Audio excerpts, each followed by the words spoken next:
Hi friends, हम आज पहुंचे हैं कुंभलगढ़ के उस ऐतिहासिक किले पे जिसका जिक्र इतिहास के अंदर उसकी शौर्य गाथाओं के लिए होता है। आज हम आपको दिखाएंगे कुंभलगढ़ में क्या क्या वो महत्वपूर्ण पॉइंट्स हैं जिन्हें देखकर आप अपने आप को आज के युग में भी गौरवान्वित महसूस कर सकते हैं। महाराणा कुंभा की नगरी Kumbhalgarh. Please subscribe Travel Around India channel and press the bell icon for the new update. Thank you. अब हमारा सफ़र धीरे धीरे उस फोर्ट की तरफ बढ़ रहा है जो कि भारत का दूसरा सबसे बड़ा फोर्ट है और इसी फोर्ट में मौजूद है the great wall of India.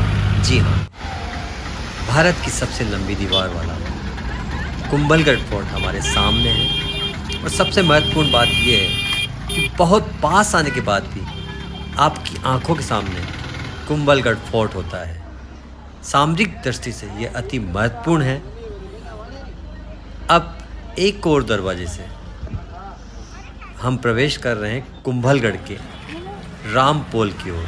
जी हाँ, रामपोल जो इस दरवाजे के बाद अब हमारी आंखों के सामने है, ये वही रामपोल है। और किले में प्रवेश से पहले हमने अपने लिए टिकट ले लिए हैं। 40 रुपये का एक टिकट है जिसको लेने के बाद आप इस महत्वपूर्ण दरवाजे रामपोल के अंदर प्रवेश कर सकते हैं। हम अपना टिकट चेक करवाने के बाद में अब गेट के अंदर होकर किले में प्रवेश कर रहे हैं। और जैसे ही रामपोल से किले के अंदर प्रवेश किया जाता है तो सबसे महत्वपूर्ण बात यह है कि इस प्रवेश के साथ ही दाईं और बाईं तरफ दोनों तरफ हमें मंदिर नज़र आते हैं। तो यहाँ आपको ये बताना हम ज़रूरी समझते हैं कि भारत का यह वह किला है जिस किले के अंदर हिंदू और जैन धर्म के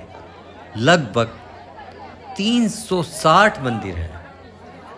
बहुत महत्वपूर्ण बात है कि एक किले के अंदर 360 मंदिर होना अपने आप में भारतीय इतिहास, भारतीय गौरव का हमें ज्ञान बताता है कि कितना महत्वपूर्ण है ये किला। सामरिक दृष्टि से सबसे महत्वपूर्ण बात इस किले के अंदर ये है कि जब जब हम किसी भी गेट से अंदर की ओर प्रवेश करते हैं तो उससे सीधा रास्ता नहीं जाता।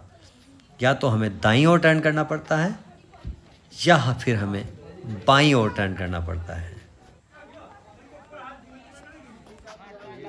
सामरिक दृष्टि से अति महत्वपूर्ण कुंभलगढ़ फोर्ट के अंदर सबसे महत्वपूर्ण बात यह है कि जिस समय इसका निर्माण किया गया तो सुरक्षा के तमाम जो इंतजामात किसी भी फोर्ट के अंदर किए जाने हैं उनका पूरा ध्यान रखा गया।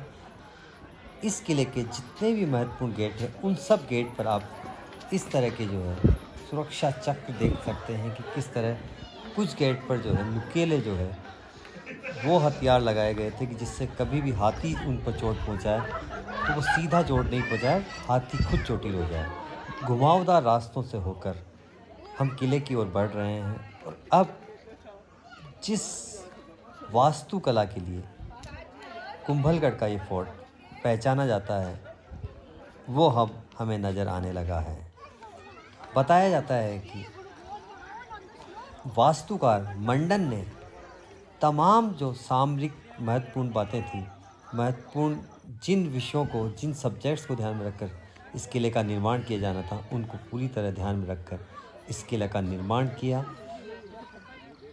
और जैसे जैसे हम इस किले के अंदर आगे बढ़ रहे हैं तो हमें लग रहा है कि एक ऊंचाई पर जाकर हम जब नीचे के दृश्य देख रहे हैं तो वाकई इस किले पर आपको जब कभी आना है तो सर्दी या फिर ये कह सकते हैं कि बरसात का मौसम यहाँ आने के लिए सबसे अनुकूल इसलिए है। देखिए इस गेट के अंदर भी जो इसकी जो गेट है उनके ऊपर नुकीले जो है हथियार या ये कह सकते हैं कि छोटे छोटे भाले नुमा जो है वो चीज़ें लगाई है। जैसे ही अब हमने गेट के अंदर प्रवेश किया है तो हमारे सामने मौजूद है वह तोपखाना जिसके अंदर आज भी कुछ सिंबॉलिक तोपें रखी गई हैं।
आज हम कुंभलगढ़ फोर्ट पे खड़े हैं, वो फोर्ट जहाँ महाराणा कुंभा महाराणा प्रताप ने अपने शौर्य का प्रताप पूरे राजस्थान पूरे हिंदुस्तान के ध्वज पर लहराया। सूर्य अस्त हो चुका है, रात अब अपने परवान पर आ रही है। ऐसी सूरत में अब हमें यहाँ से निकलना है। कहा तो ये भी जाता है कि इस दुर्ग में रात को कोई नहीं रुकता। फिलहाल अब हम अपने नए Please सफ़र के subscribe लिए Travel Around आगे बढ़ India रहे हैं। channel and press the bell icon for the new update.